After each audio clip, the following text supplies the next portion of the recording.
Jumpa lagi dengan channel Kreasi Guru Pensiun.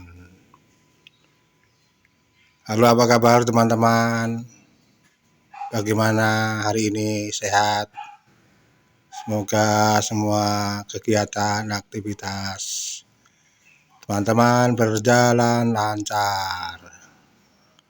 Oke, kali ini saya mau berbagi tentang sesuatu yang mungkin dan mudah-mudahan bermanfaat dan menginspirasi. Ayo tebak apa kira-kira di video ini apa? Ya betul.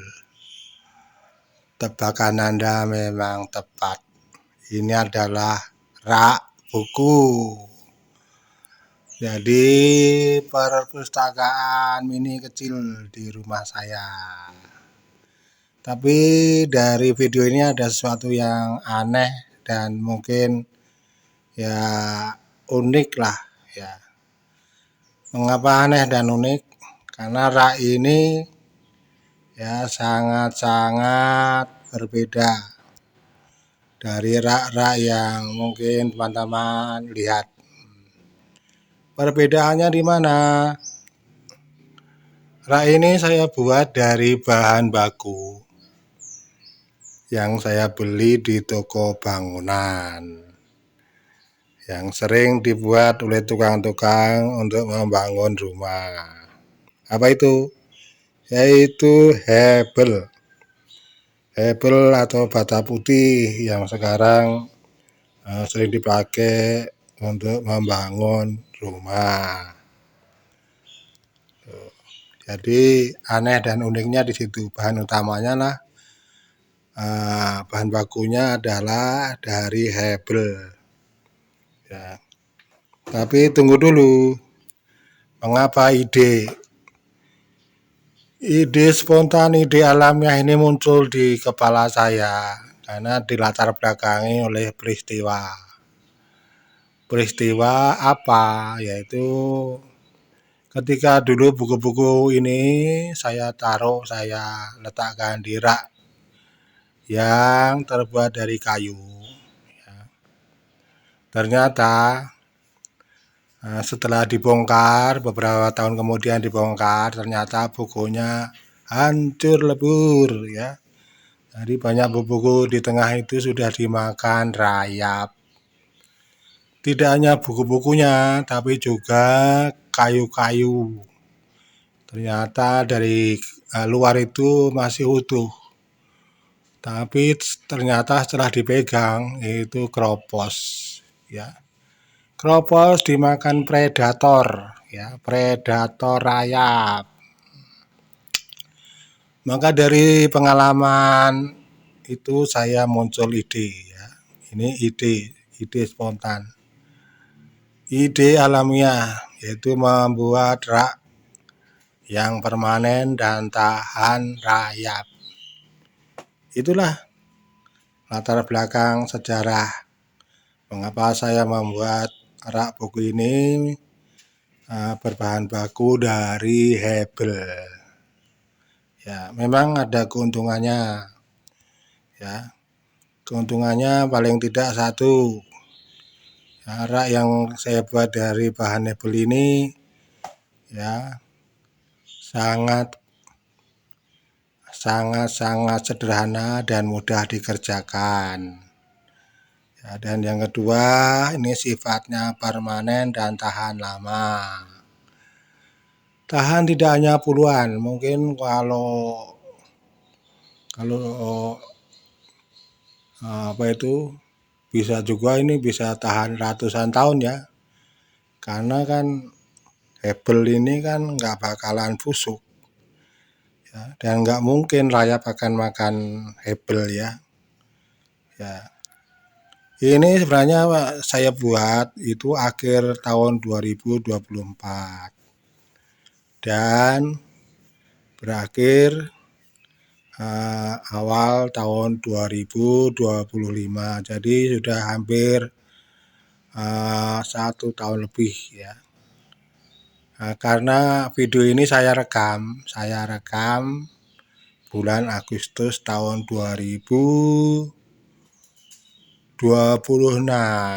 tepatnya seminggu yang lalu, ya, seminggu yang lalu.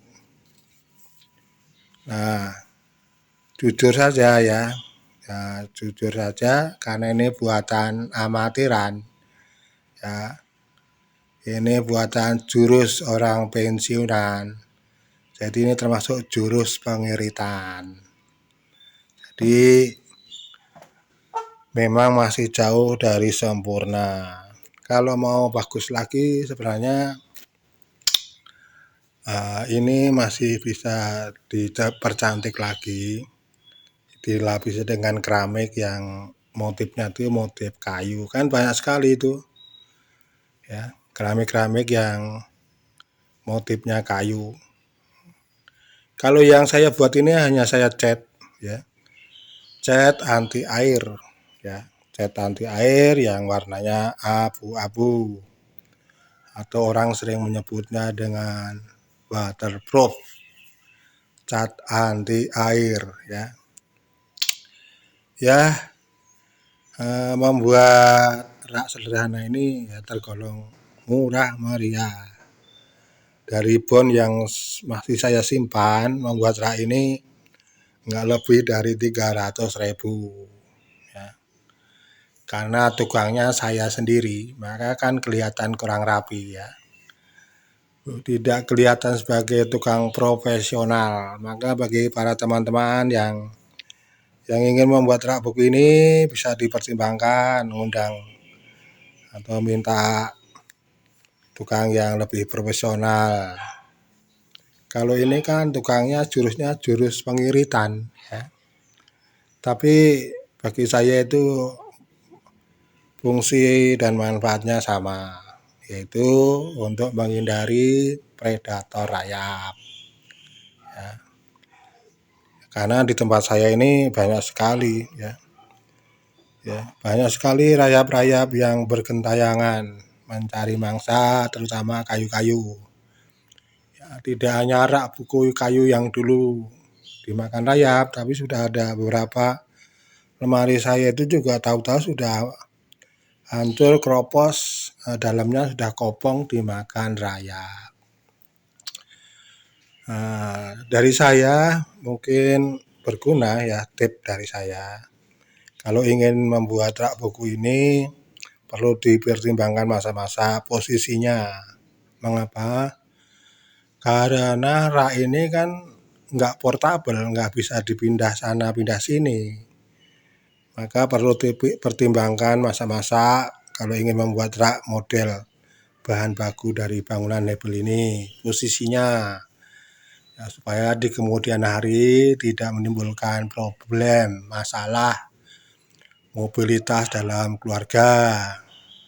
Yang kedua juga perlu dipertimbangkan, ya, posisi, ya, seninya.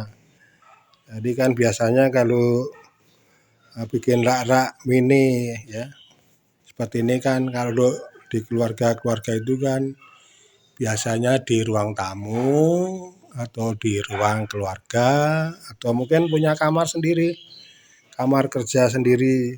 Nah, kalau saya ini saya buat di samping atau di pinggir ruang tamu saya. Jadi lumayan lah. Jadi kalau butuh referensi yang sederhana, ya, masih bisa masih bisa mudah dicari, ya.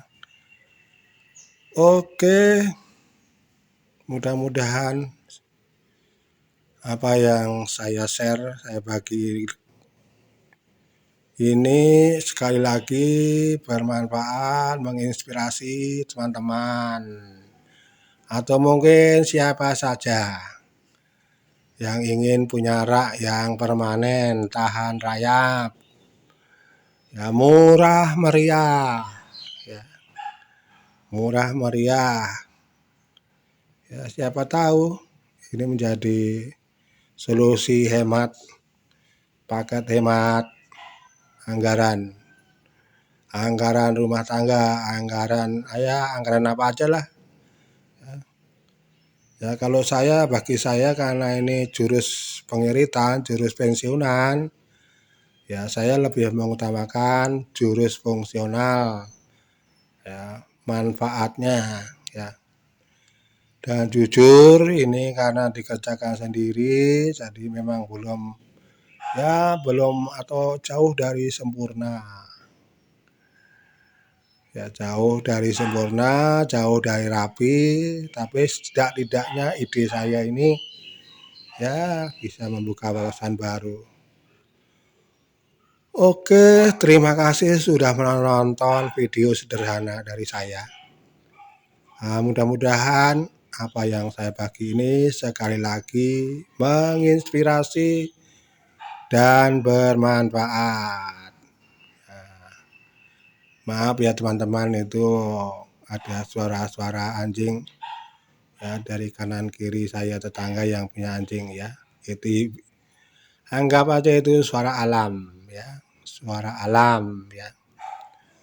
Suara alam di sekitar rumah kita. Ada juga suara sayup-sayup burung ya. Ini burung tetangga. Oke. Salam sehat, selamat beraktivitas. Semoga semuanya lancar. Terima kasih sekali lagi yang sudah like, komen, subscribe. Ya, ditunggu saran dan kritiknya. Ya, jangan ragu-ragu untuk memberikan komen, ya, komentar, terutama saran dan kritiknya untuk perkembangan channel ini. Mudah-mudahan channel ini sekalipun sederhana, ya, kampungan, mudah-mudahan bermanfaat. Oke, sekali lagi selamat beraktivitas. Salam inspirasi.